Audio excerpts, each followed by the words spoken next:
Pertanyaan, hati yang ada di sini, ibu-ibu, sedulur-sedulur, bapak ibu sekalian, sehat atau sakit hatinya? Cepat benar mengaku. Ngaku.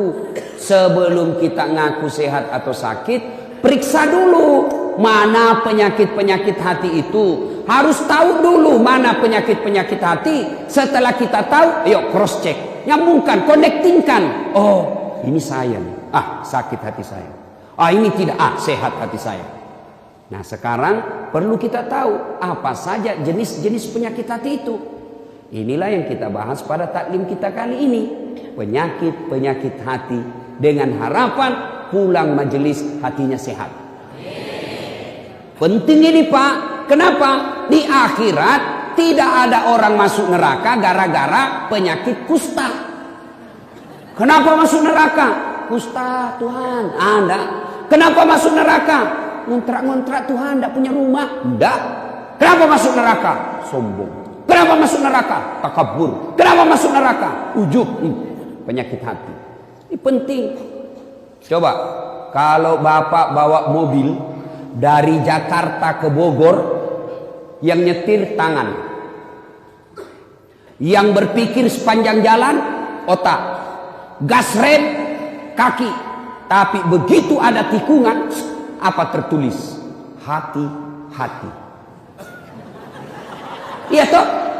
Tidak tertulis otak. Padahal otak yang berpikir. Iya, begitu pentingnya hati. Coba di lapangan terbang, bandara, ada pengumuman. Apa yang diumumkan? Perhatian, perhatian. Padahal yang berpikir otak, yang menulis tangan. Pengumuman perhatian, perhatian. Tidak ada pengumuman perotakan, perotakan. Berarti memang ini hati adalah raja. Karenanya sehatkan hati kalian. Mari kita lihat dalam kitab Iyah Ulumuddin, itu banyak sekali jenis-jenis penyakit hati. Mari kita lihat satu-satu. Mudah-mudahan cukup waktu. Yang pertama, yang paling banyak ini, al-mutakhawilu bis shalah, menganggap enteng sholat. Mana yang disebut menganggap enteng sholat? Mereka yang sudah tahu sholat 5 waktu wajib, tapi mereka tidak mau melaksanakan. Inilah puncak kehancuran hati manusia.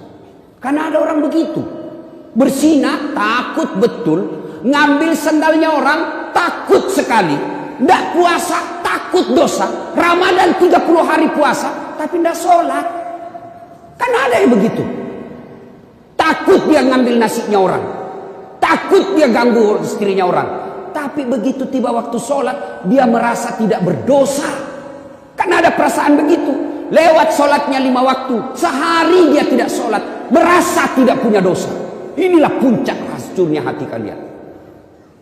Ada yang begitu kan? Setengah mati cari duit, dari pagi cari duit sampai malam cari duit, tapi lupa sholat. Inilah yang selalu saya istilahkan, kerja cari duit, begitu dia lapar beli nasi bungkus. Sayangnya setelah ada nasi bungkusnya, nasinya dia buang, bungkusnya dia makan. Ini orang Bugis bilang beleng-beleng. Tahu beleng-beleng? Dongo. Tahu dongo? Beleng-beleng. Tahu beleng-beleng? Dongo. Tahu dongo? Mereka Gering bilang dungu. Itulah orang dungu. Asli sedugu-dugunya. Masa beli nasi bungkus, nasinya dia buang, nasi bungkusnya dia makan?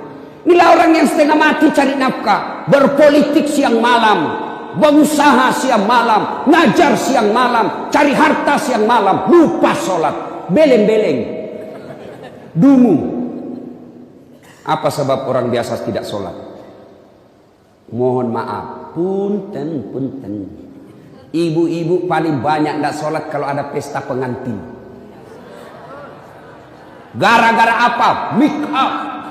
Mukanya dikira tembok, kuning, coklat, abu-abu, biru. Beleng-beleng. Itu biasa saya kasihan lihat itu ibu kalau ada pengantin, mukanya betul-betul kayak tembok. Serba palsu. Bibirnya merah palsu. Alisnya tebal, palsu.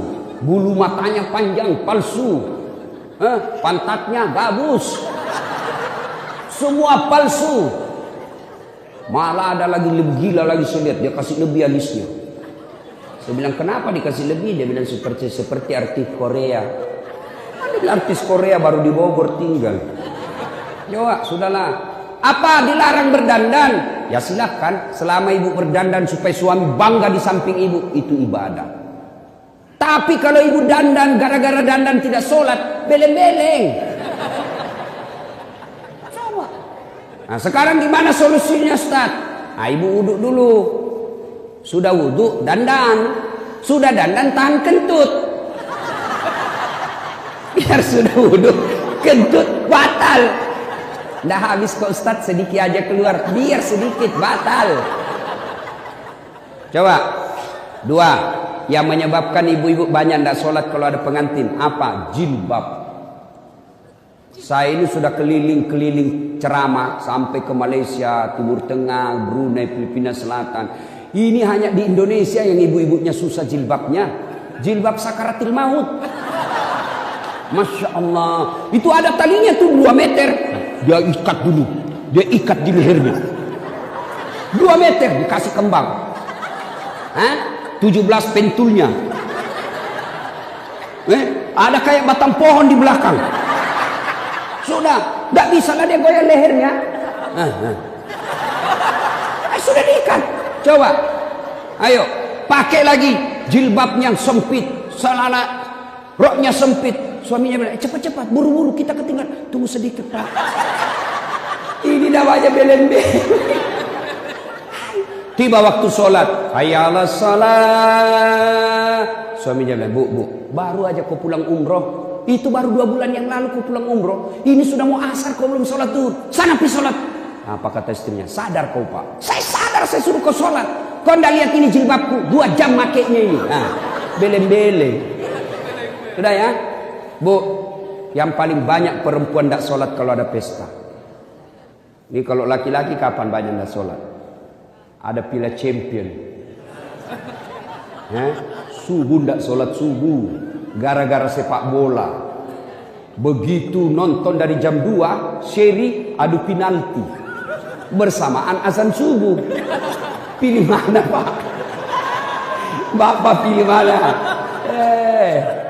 Pergi sholat, ketinggalan gol. Nonton, ketinggalan sholat. Akhirnya apa? Diambil sajadahnya, sholat depan televisi.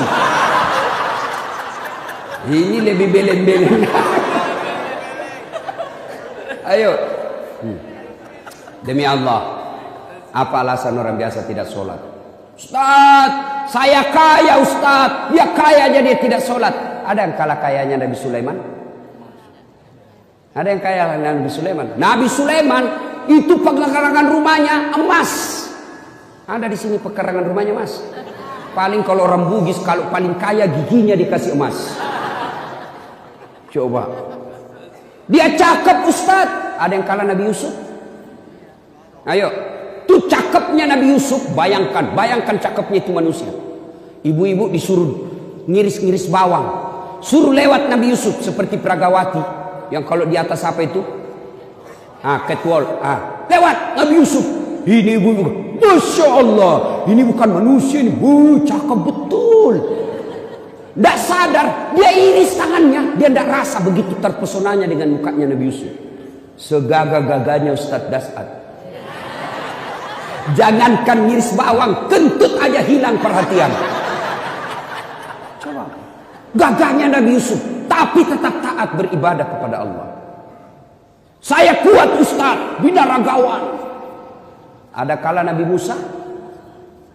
Nabi Musa itu bu, kalau dia kunci badannya, tembus itu bulu-bulu di bajunya. Kalau dia kunci badan, terlempar songkoknya. Kalau dia tinju orang, belum sampai tinjunya sudah jatuh itu musuhnya. Ini orang Bugis bilang karate do, karate campur doti. Doti itu magic. Coba. Hebat. Saya cerdas Ustaz. Ada yang kalah cerdasnya Nabi Nuh. Sampai detik ini tidak ada orang arsitek bikin perahu di atas gunung. Semua mereka bikin perahu di pesisir pantai. Nuh alaihissalam di atas gunung bikin perahu. Cerdas, tidak sombong, tetap sujud beribadah kepada Allah. Apa lagi? Hah? Ada apa alasanmu lagi? Apa yang kita mau alasan tidak mau sholat? Jelas? Hah? Demi Allah, tidak ada keselamatan bagi mereka yang nganggap enteng sholat. Ustaz, saya ini merantau Ustaz dari Sumatera. 30 tahun sudah saya di Bogor Ustaz. Tidak bisa lepas dari kredit. Rumahnya susah, masih ngontrak-ngontrak Ustaz. Periksa sholatmu. Anak saya nakal betul Ustaz. Periksa sholatnya. Kalau sholat baik, mustahil Allah sengsarakan hidupmu. Tuhan apa yang bikin sengsara hidupnya orang yang baik sholatnya? Saya sholat Ustaz. Betul kamu sholat, tapi tidak ikhlas. Ya Allah sholat. Asar lagi. Barusan duhur. Kok tidak ikhlas bos? Ayo. Saya ikhlas Ustaz. Mana ikhlas sholat duhur sudah dekat asar? Ikhlas kan namanya itu. Ayo. Mana ikhlas sholat asar sudah dekat maghrib. 1 kali wudhu itu sudah sholat asarnya. Itu juga maghribnya. Maka kalau hidup kita susah, jangan cari kambing hitam, lebih periksa sholatnya. Saya sholat Ustaz, kenapa hidupku susah? Betul kau sholat, tapi sholatmu main-main. Tidak semangat ketemu Allah.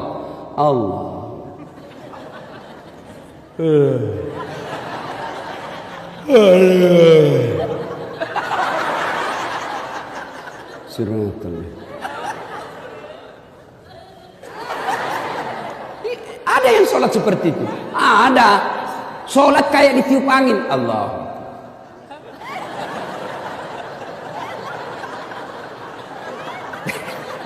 Siapa ajar kau sholat begitu? Ada juga sholat yang terlalu semangat. Allahu Akbar.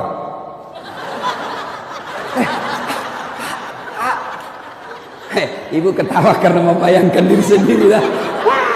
Makanya kalau ada masalah dalam hidup, ayo pertama yang harus kita selesaikan, sempurnakan sholatmu bos. Saya sholat Ustaz, betul ibu sholat, tapi ibu yang pakai baju sholat sudah 3 hari tidak dicuci. Ketemu Allah pakai daster, tinggi sebelah lagi, CD-nya 2 hari tidak dicuci dipakai, begitu sholat gatal semua. Siapa ngajar sholat seperti itu? Ayo ya, mulai hari ini koreksi sholatnya. Ibu saya di kampung itu 14 anaknya. Tidak ada sekolah, bahasa Indonesia tidak lancar. Tapi yang membuat saya kagum, kalau mau sholat dia ganti bajunya. Saya aja belum mampu seperti itu. Itu di ruang tidurnya dia gantung kudung dengan bajunya, dengan ada yang pembungkus kepalanya. Setiap beliau mau sholat pasti dia ganti baju. Masya Allah. Selalu ini yang membuat ibu saya doanya makbul. 14 anaknya. Ibu cuma 1 anaknya tidak bisa ganti baju kalau mau sholat. Yang ketawa saya serius ini bu. Masya Allah. Bapak-bapak, adik-adik, kalau ada yang sampai sekarang belum dapat kerja yang baik, koreksi sholatmu. Ayo, apa susahnya sholat bos? Apa susahnya sholat? Lebih susah puasa, 30 hari kita lapar. Lebih susah haji, ngantri. Umrah aja tuh kejar-kejar sholatmu tidak bagus. Ayo. Mau zakat sedekah berat, ada duit modal. Sholat yang penting ada maumu. Haji sekali setahun. Umrah perlu modal. Sholat 24 jam Allah menunggumu. Subuh Allah nunggu. Tengah hari capek Allah tunggu duhur. Sore mau curhat Allah tunggu asar. Maghrib selesai kegiatan Allah tunggu di maghrib kita. Mau tidur silahkan curhat sebelum isya. Tengah malam bangun tidak bisa tidur, yuk kau sholat tahajud. Cuma kita tidak sadari kekuatan sholat. Sholat kecil buat Allah kasih kalian rumah. Kecil buat Allah kasih kalian jadi anggota DPR. Kecil itu asam urat. Kecil itu kolesterol. Perbaiki sholat. Cuma kita kalau sakit langsung ke dokter. Memangnya dokter yang sembuhkan kamu? Ke Allah dulu. Allah, dokter. Saya sampai detik ini belum pernah ketemu dokter yang hebat. Kenapa? Begitu saya ke dokter, saya juga yang kasih tahu penyakitku. Assalamualaikum Ustaz.